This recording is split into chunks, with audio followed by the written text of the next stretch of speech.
Mapagpalang umaga po sa bawat isa at ngayon po idadako tayo sa pag-aaral ng salita ng Diyos sa umagang ito. At salamat sa Panginoon sapagkat ang biyaya ng Diyos ay sapat para sa bawat isa po sa atin. Pagpalain po tayo ng Diyos sa bawat mga manonood po ng FB Live na ito. At ang FB Live po ito ay nagmula po sa District 8 sa pangunguna po ng ating Pastor, District Supervisor, Pastor Pedro Gondraneos. At mula po ito dito sa Talim Island. Purihin po ang Panginoon sa umagang ito. Siguro po bago po tayo magsimula sa pag-aaral ng salita ng Diyos, tayo po muna ay umawit sa Panginoon ng isang pagsambang awit, ating bigyan ng papuri para nga ng Panginoon sa pamamagitan ng awitin ito. Hallelujah. Praise you, Jesus. Hallelujah.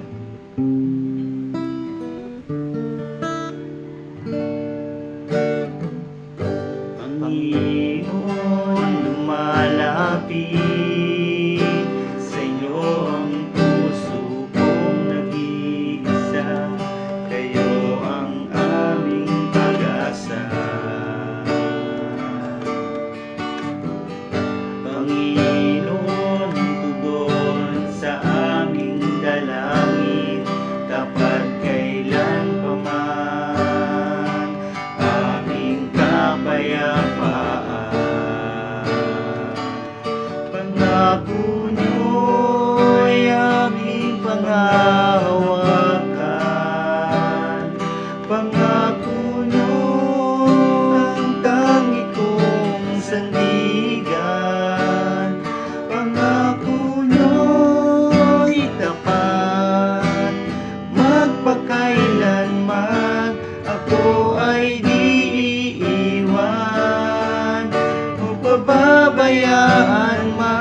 Minsan pa nating awitin, Panginoon, lumalapit. Hallelujah. Panginoon, lumalapit, sa iyo ang puso kong nag-iisa. Kayo ang aming pag-asa. Yes, Lord. Kayo ang aming pag-asa, O Diyos. Hallelujah.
Pangako nyo ang tangi kong sandigan. Pangako nyo'y tapat, magpakailanman ako ay di iwan. Ibababayaan man, pangako nyo'y aming panghahawakan.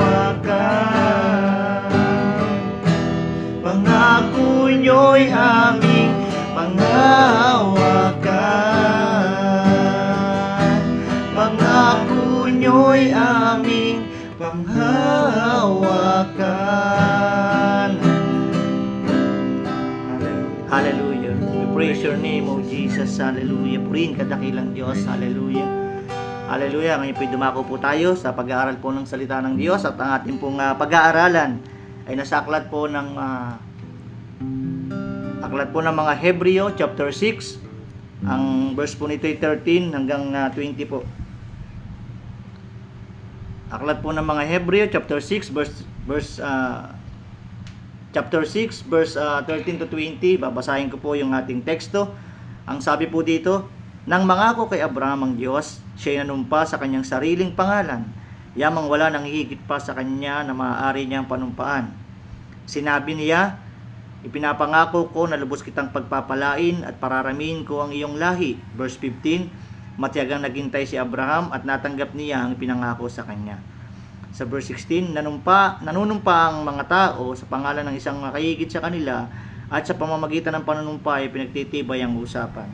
Verse 17, gayon din naman, pinagtibay ng Diyos ang kanyang pangako sa pamamagitan ng panunumpa upang ipakita sa kanyang mga pinangakuan na hindi magbabago ang kanyang layunin. Verse 18, hindi nagbabago at di sinungaling ang Diyos tungkol sa dalawang bagay na ito, ang kanyang pangako at sumpa. Kaya tayong nakatagpo ng kanyang kalinga ay panatag ang loob na umaasa sa mga pangako niya. Verse 19, sabi po dito, ang pag-asang ito ang siyang matibay at matatag na angkla ng ating buhay, at ito'y umaabot hanggang sa kabila ng tabing ng templo, hanggang sa dakong kabanal-banalan. Verse 20, si Jesus ay naunang pumasok doon alang-alang sa atin at naging pinakapunong pari, magpakailanman ayon sa pagkapari ni Melchizedek. Amen. Purihin po yung pagkabasa ng salita ng Diyos. Meron po itong pamagat na tunay at maaasahan ng pangako ng Diyos. Tayo po muna yung manalangin. Aming Diyos, na dakila ka nga po sa lahat. Maraming salamat po sa inyo po mga salita. Magbibigay hamon sa amin sa umagang ito, sa aming pong buhay pananampalataya, dakilang Diyos. Hayaan mo po, Panginoon, mapagpala ang bawat isang nakakapakinig, Panginoon, ng FB Live na ito. Hayaan mo po na patuloy na ang inyong mga salita magpalakas sa amin, magbigay ng inspirasyon, motibasyon, Panginoon, sa aming pong buhay paglilingkod na ito, dakilang Diyos. Hayaan niyo po, Panginoon, ang banal na Espiritu, ang siyang patuloy na mga kilos sa aming pong kalagitnaan, dakilang Diyos. Salamat po, kayo po na patuloy po namin itinataas, O Diyos, sa umagang ito. Sa inyo nga po ang buong papuri, parangal at pasasalamat aming Ama. Ito nga po ang aming dalangin sa pangalan po ng aming Panginoong Hesus. Amen. At muli, magandang umaga po sa bawat isa. Ang sumulat po ng Hebreo ay hindi po tiyak kung sino. Subalit, tiyak po yung kanyang sinulatan, yung mga mananampalatayang Hudyo na dumaranas po ng matinding pag-uusig sa panahon po ng Emperor Nero. Pinapakita po rito ang layunin ng pagkasulat po ng sulat ng Hebreo, sulat po ng sa mga taga-Hebreo, sa mga mananampalatayang Hudyo na gusto na pong tumalikod sa pananampalataya, ay ang layunin po ng pagkasulat ay upang palakasin ang loob ng mga mananampalataya na nagnanais ng tumalikod sa pananampalataya ang Kristiyano dahil sa matinding pag-uusig. Gayon din naman nais ng sumulat na patatagin ang pananampalataya nila sa Panginoong Hesus dahil nais na nilang bumalik sa pananampalatayang Hudyo o do sa Judaismo. Kasi po, matindi po yung pag-uusig ng panahon na iyon. At ang mga mananampalataya po nun ay hinuhuli, at pinakamahina nyo pong parusa nun ay kukulong kayo. At kung mas matindi-tindi pa, ay pwede po kayong mamatay. At yun po yung matinding pag-uusig, kaya yung mga mananampalataya ng panahon yun, upang iligtas yung kanilang buhay, ay bumabalik sila sa pananampalatayang Judaismo o sa Judaism. Ayaw na nilang manampalataya sa Panginoon kasi binitawan nila, kasi mapapahamak yung kanilang buhay. Yung physical na kanilang pangangatawan ay kanilang iniingatan upang wag silang mapinsala dahil sa matinding pag-uusig ng panahon. Kaya nga binigyan babala ng sumulat ng Hebreo yung mga mananampalataya na babala sa kanilang pagtalikod. Sa chapter 6 nga po makita natin na binigyan niyang babala yung mga mananampalatayang Hudyo na tatalikod sa kanilang pananampalataya sa Panginoong Hesus, sapagkat matindi yung kanilang pagdadaanan, sapagkat kapag sila tumalikod sa pananampalataya, wala na silang pag-asa. Wala na silang pag-asa dun sa buhay na walang hanggan, sapagkat ipinangako ng Diyos ang buhay na walang hanggan ay makakamit lang ng mga taong magpapatuloy sa paglilingkod at magpapatuloy na matatag nananampalataya sa Panginoong Hesus. Kaya nga binigyan niya ng babala yung mga mananampalataya sa panahon na ito. At gayon din sa panahon po natin ngayon na binibigyan tayo ng encouragement ng salita ng Diyos na walang daan o walang dahilan para tayo tumalikod sa paglilingkod. Kahit anong hirap, kahit anong balakid, anong nagiging hadlang upang tayo makapaglingkod ng matatag, makapagpatuloy sa paglilingkod sa Panginoon, ay wala po itong dahilan sapagkat merong pangako ang Diyos na mapanghahawakan natin. Amen. Ito yung po yung pag-aaral natin sa umagang ito. Sa verse 13 to 15, makikita po natin dyan yung pangako ng Diyos kay Abraham, kung paano nagbigay ang sumulat ng Hebreo dun sa pangako ng Diyos na anuman ang mangyari ay tutuparin ng Diyos yung kanyang pangako. Kay Abraham, nang siya'y pangakuan ng Diyos, siya po ay nasa edad na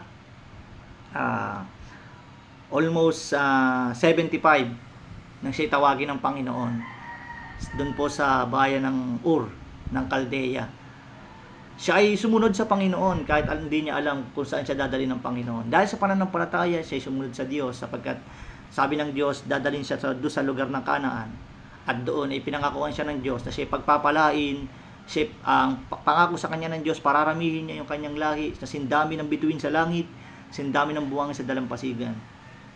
At to make the long story short, dumating ang panahon at nang si Abraham at si Sarah, sila mag-asawa, ay umabot na sa edad na 190. 25 years pong naghintay si Abraham. At kung titingnan po natin yung kanilang kalalagayan ay parang napaka-imposible. Napaka-imposible po na sila ay paramihin pa yung lahi. Bakit? Si Sarah po nung panahon na yun ay baog. At siya po ay 90 years old na. Parang napaka-imposibleng bagay na panghahawakan mo yung pangako ng Diyos sa ganung mga kalalagayan. Pero kung titingnan po natin diyan sa ating pong binasa, sabi diyan, ang Diyos ay maaasahan, tunay ang kanyang pangako. Mapanghahawakan po natin at titingnan po natin kahit sa mga imposibleng bagay, ang Diyos ay gumagawa. At si Sarah po sa madaling sabi ay nagdalang tao. At sabi nga po siya po ay nasa menopause na kung saan ay talaga pong matanda na si Sarah. Si Sarah. Na kung saan tinupad ng Diyos na kahit anong parang napaka-imposible yung pangako ng Diyos pag sinabi niya ay kanyang gagawin. Nakita po natin diyan yung pangako ng Diyos ay tinupad niya kay Abraham. At nagmula yung lahi ng mga Hudyo kay Isaac na kung saan ay dun po dumami yung lahi ni Abraham at yung pangako ng Diyos ay kanyang naranasan. Ang sabi po dito sa verse 15, matyaga naghintay si Abraham at natanggap niya ang ipinangako ng Diyos. Ibig sabihin, kung titingnan po natin, yung paghintay ng pangako ng Diyos ay may pagtitiyaga talaga. May pagtitiyaga ka naghihintay sa pangako ng Diyos. Kahit sa panahon po natin ngayon, kaya po tayo naglilingkod sa Diyos kasi may pangako ang Diyos sa atin. Kaya tayo hindi bumibitaw sa pananampalataya. Dahil may pangako po ang Diyos na pinanghahawakan natin. Tiyak po, tunay, at maaasahan ang pangako po ng Diyos. Hallelujah. Salamat po kapatid Edgardo Mangalino. Tiyak po ang pangako ng Diyos. Ito po ay ating mapanghahawakan. Ano man po ang maging sitwasyon ng ating buhay, ano man ang maging sitwasyon ng ating mundo, ang pangako ng Diyos, hindi po yan magbabago. Hindi po yan pwedeng baguhin ang sitwasyon ng anumang pangyayari sa mundong ito. Hindi pwedeng baguhin yung pangako ng Diyos. Pag sinabi ng Diyos na bibigyan tayo ng buhay na walang hanggan, lahat ng magtitiyaga, lahat ng maghihintay, magpapatuloy sa paglalingkod, bibigyan po ng Diyos ng buhay na walang hanggan. Kaya sa ating pong bawat mga kapatid na nakikinig, mapanghahawakan po natin yung salita ng Diyos. Ito po ay tiyak. Tiyak po yung pangako ng Diyos. Ito po ay tunay. Hindi po ito peke, kundi ito po talaga totoo at mapanghahawakan po sa ating buhay. Kaya habang po tayo nabubuhay, bagamat mayroon tayong pag-asa buhay na pangako ng Diyos, ito po ay ating mapanghahawakan. Pinapakita po ng salita ng Diyos, kapag ang Diyos ay nangako, hindi po ito nababaliwala. Ito po ay totoo at kanyang gagawin. At isa na nga pong example dyan na ginawa ng Panginoon na pangako niya ay kay Abraham. At ipinapakita dyan yung kabutihan ng Panginoon. Sa pangalawang bahagi po, siguro po, meron po tayong makikita roon, tunay at maaasahan ang pangako ng Diyos dahil siya ay Diyos na hindi nagbabago at hindi sinungaling. Makita po natin yan sa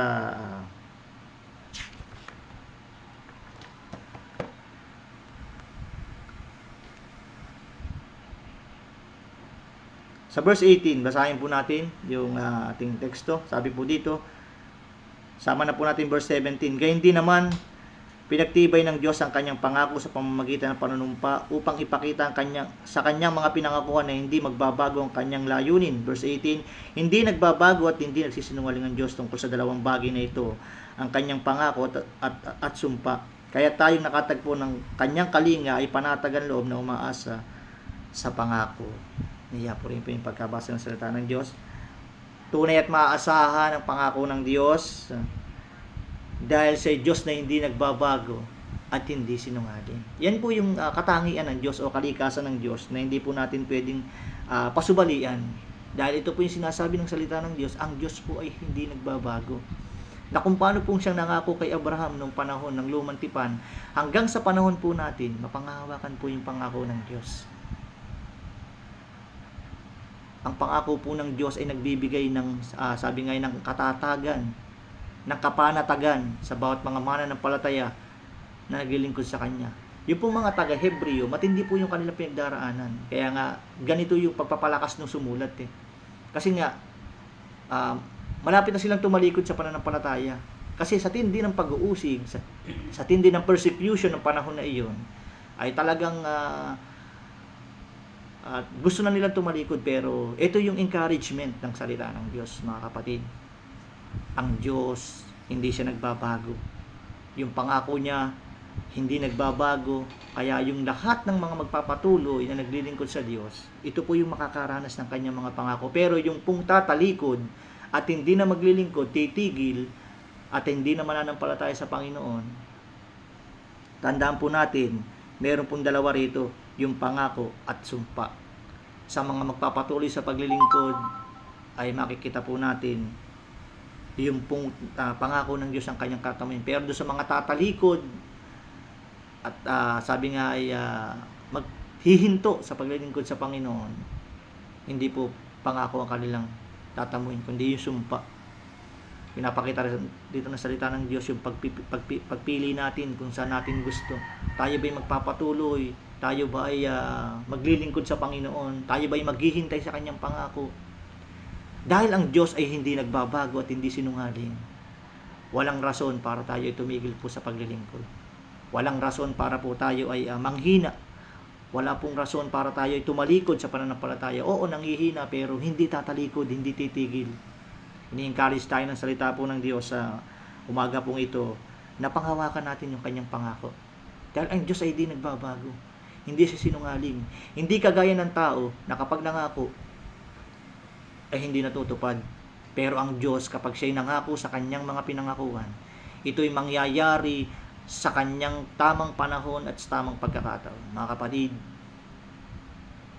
mapanghahawakan po ang salita ng Diyos. Wala po tayong ibang pinanghahawakan sa mundong ito. Mapanghahawakan liban sa pangako ng Diyos. Bakit tayo naglilingkod? Bakit tayo nagtitiyaga na maglingkod sa kabila ng mga problema, sa kabila ng mga pasakit, karamdaman, sa kabila ng mga kahirapan, pero naglilingkod pa rin tayo? Kasi meron tayong pangako, mga kapatid. Meron po tayong pangako na pinanghahawakan na nagmumula sa Diyos. At sabi dito, sa pangatlo, yung pangakong iyon ay nagbibigay ng pag-asa sa atin, sa bawat mga mananampalataya naglilingkod sa Kanya. Sabi dito, sa verse 19 to 20, tunay at maaasahan ang pangako ng Diyos dahil ito ang ating pag-asa sa ating buhay pananampalataya. Nakita po natin yan sa verse 19 to 20. Sabi po rito, ang pag-asang ito ang siyang matibay at matatag na angkla ng ating buhay, at ito'y umaabot hanggang sa kabila ng tabing ng templo, hanggang sa dakong kabanal-banalan, Si Jesus ay nauna pumasok doon alang-alang sa atin at naging pinakapunong pari magpakailanman ayon sa pagkapari ni Melchizedek. Ang sabi dito, tunay at maaasahan ang pangako ng Diyos dahil ito yung nagbibigay sa atin ng pag-asa sa ating buhay pananampalataya. Tiyak, tunay, maaasahan ang pangako ng Diyos. Ito yung pag-asa ng bawat mga mananampalataya na naglilingkod sa atin. Mga kapatid, ito po ay napakagandang motivation o motibasyon ng ating paglilingkod. Yung pong tayo ay nangahawakan doon sa pag-asa na ipagkakaloob ng Diyos sa lahat ng magpapatuloy sa paglilingkod. Ang Diyos ay nagbibigay po ng pag-asa sa atin. Tama po yan. Ang Diyos, bawat araw nagbibigay ng pag-asa sa atin. Pag-asa na tinutukoy po rito yung pag-asa natin sa buhay na walang hanggan. Doon sa langit na bayan, yung pag-asa ng kaligtasan. Hindi ito kayang ibigay ni numan o ng mundo, kundi ito'y kayang ibigay sa atin ng Diyos. Nagbibigay sa atin ng pag-asa patungo doon sa buhay na walang hanggan. Mga kapatid, ang encouragement po dito, yung pong salita ng Diyos, yung pong pangako ng Diyos, ay mapangahawakan po natin sa ating buhay, anuman ang maging sitwasyon. Hindi mababago ang pangako ng Diyos. Kahit tayo nasa pinakamahirap na sitwasyon ng buhay, kahit tayo nasa kasaganaan, nasa pinagpalang sitwasyon ng buhay, nasa karamdaman, ang pangako ng Diyos, atin po itong mapanghawakan. Totoo, tunay, maasahan ang pangako ng Diyos. Kaya ito'y mapanghahawakan natin sa ating buhay habang tayo naglilingkod, mga kapatid. Tunay po ito, tiyak po ito, mangyayari ang pangako ng Diyos sa lahat ng magtitiyaga, magpapatuloy na maglilingkod sa Kanya. Ang pagpapalain po ng Diyos, ang pinangakauan po ng Diyos ay yung mga naghihintay. Yung mga matiyaga na naghihintay sa Kanyang pangako. Hindi po dito kasama yung tumalikod, sapagkat yung mga tumalikod ay binigyan babala na kung saan sila ay magkakaroon ng kapahamakan, magkakaroon sila ng sumpa na kung saan ay ito yung ayon na mangyari na sumulat ng Hebreo, na sila ay tumalikod doon sa pananampalataya, kundi sila ay sumulong maglingkod sa ating Panginoon.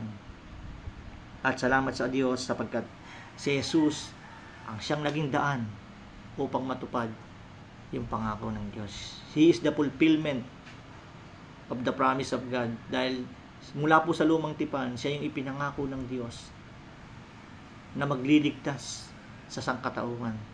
Si Jesus, yung fulfillment ng mga pangako ng Diyos, sapagkat siya yung gumawa ng hindi kayang gawin ng tao. Kapatid, yung pag-asa na iyon, mapanghahawakan po natin. Bakit? Kasi ang Diyos ay hindi sinungaling. Hindi siya nagbabagong Diyos na kung paano tinupad niya yung pangako niya kay Abraham, tutuparin rin niya yung pangako niya sa kanyang mga anak. Kahit sa huling panahon na ito ng ating paglilingkod, mapanghahawakan po yung salita ng Diyos. Ito po yung magbibigay sa atin ng pag-asa, kaya tayo ay magpapatuloy, kaya tayo ay magtitiyaga magintay doon sa pangako ng Diyos. Kasi ang Diyos ang nagbibigay po sa atin ng lakas upang tayo magpatuloy sa paglilingkod. Walang iba kundi ang Diyos lamang ang magbibigay sa atin ng lakas upang tayo ay bigyan niya ng motibasyon para tayo makapagpatuloy sa paglilingkod. Sa umaga pong ito ay salamat po sa salita ng Diyos sapagkat ito po yung nagbibigay sa atin ng encouragement o motivation para tayo magpatuloy po sa paglilingkod. Walang dahilan para tayo po ay tumalikod sa paglilingkod kung kilala natin yung ating pinaglilingkuran. Kung kilala natin yung Diyos na magbibigay sa atin ng pangako, ng pag-asa hanggang doon sa buhay na walang hanggan. Oo, nandito pa tayo sa buhay na ito. May hirap, may sakit, kailangan natin magsakripisyo, pero yung pangako ng Diyos, pag nandun na tayo, hindi natin pwedeng iambing yung ating mga dinana sa mundong ito sapagkat ang buhay na kaloob ng Diyos, buhay na walang hanggan, buhay na kung saan aabot doon sa piling niya sa langit na bayan. Ito po yung pangako ng Diyos. Sa umagang ito natin mapanghahawakan. Huwag tayong mag-alinlangan sa pangako ng Diyos sapagkat ito'y totoo. Manampalataya tayo Maglingkod tayo ng lubusan sa Panginoon sapagkat ito na yung huling panahon na kailangan nating humawak doon sa pag-asa na ibinibigay sa atin ng Diyos. Dapat po natin gawin, magpatuloy tayo sa paglilingkod, tayo magpakasigasig, magpakasipag sa paglilingkod sa Panginoon sapagkat alam natin na malapit na bumalik ang Panginoon. Kapag bumalik ang Panginoon, makakamit na natin yung kanyang pangako sa lahat ng mga mananampalataya. Hallelujah, praise God. Salamat po sa umaga pong ito. Naway napagpala po tayo ng salita ng Diyos na nagbibigay ng encouragement sa atin na may pag-asa po, na may pagkakaloob ang Diyos sa atin, na may pangako ang Diyos sa lahat ng mga mananampalataya na magpapatuloy sa paglilingkod. Ang kaligtasan ay para lang po sa mga magpapatuloy, para sa mananatili hanggang sa uli. Hallelujah. Napakarami po pangako ng Diyos sa 2 Peter chapter 3 verse 9 siguro po. Hindi ko na po babasahin. At saka po sa Isaiah 45 verse 22 hanggang 23, yan po yung katangian ng Diyos na siya ay nangako at ang kanyang pangako ay kanyang tutuparin sapagkat siya ay Diyos na hindi nagbabago, siya ay Diyos na hindi sinungaling, hindi siya kagaya ng tao na sinungaling, pero ang Diyos kailanman hindi siya masusumpungan ng anumang kasinungalingan. Kaya nga po, salamat po o Diyos sa umaga pong ito sapagkat ang iyo pong pangako ay mapangahawakan namin. Hallelujah. Sige nga po, tayo po manalangin sa umaga pong ito. Hallelujah. Salamat po o Diyos. Hallelujah. Salamat po sa encouragement ng inyo pong mga salita. Salamat po sa pag-asa na ipinagkaloob nyo sa aming mga puso. Kaya kami nakapagpapatuloy dahil may pangako ka, Panginoon. May lakas ka na ibinibigay sa amin. Sa umagang ito, salamat sa iyo pong mga salita. Naway patuloy na mga kapatid po namin nakapakinig dito na pagpala. Patuloy na magrema po nawa o Diyos sa aming pong mga puso't kaisipan. Amin po mapanghawakan. Ano man na maging sitwasyon ng aming buhay, mapanghawakan po namin yung iyo pong mga salita na magbibigay sa amin ng lakas, ng katatagan, ng kapanatagan sapagkat kami naglilingkod sa isang Diyos na dakila, Diyos na makapangyarihan, na kayang gawin ang lahat ng bagay kahit sa mga imposibleng mga sitwasyon, sa mga imposibleng pagkakataon. Gumagawa ka, Panginoon, sa buhay ng iyong mga lingkod. Tunay at maaasahan ang iyong pangako, O Diyos. Ito'y tiyak na mangyayari. Hallelujah. Nawa, Panginoon, pagpalain mo po ang aming po mga kapatid sa iba't ibang lugar, Panginoon. Simula po sa District 1 hanggang sa District 9 ng Door of Faith Church, Philippines, Panginoon. Pagpalain mo po sila, O Diyos, ang bawat nakakapakinig ng MB Live na ito. Kung meron man pong may karamdaman, ay kagalingan ng ipagkaloob mo sa kanila. Kung meron nawawalan ng pag-asa, tangihina, nagnanais at tumalikod sa paglilingkod, Panginoon, apuyan mo yung kanilang mga buhay pananampalataya, dakilang Diyos. Bigyan mo sila ng pag-asa na nagmumula sa inyo, sapagkat kapag sa inyo, O Diyos, nagmula ang pag-asa, walang dahilan para kami tumigil. Kung kilala namin yung Diyos na aming pinaglilingkuran, walang dahilan para kami umurong sa paglilingkod sapagkat ito'y totoo at maaasahan ng inyong pangako, dakilang Diyos. Salamat po aming Ama. Tulungan po nawa kami ng banal na Espiritu, O Diyos, upang kami patuloy na makapaglingkod at patuloy na makapagpatuloy na naglilingkod sa inyo, dakilang Diyos. Walang ibang pupuntahan, Panginoon, ang aming buhay paglilingkod na ito, kundi tungo sa iyo lamang, Panginoon. Tungo sa iyong pangako na hindi nagbabago. Patungo sa iyo, O Diyos. Makapiling ka namin na magpawalang hanggan, Panginoon. O Diyos, salamat po, O Diyos, sa iyong mga salita. Pagpalain mo po ang bawat isa sa iyo po na ipinagkakatiwala, O Diyos, ang lahat ng bagay maging nalalabing oras na ito, Panginoon. Sa iyo po ang papuri, parangal, pagluwalhati at pasasalamat, O Diyos. Salamat po, aming Ama, sa inyo po ang papuri. Ito po ang aming dalangin sa pangalan po ng aming Panginoong Hesus. Amen. Amen. God bless po sa bawat isa. Pagpalain po tayo ng Panginoon sa umagang ito.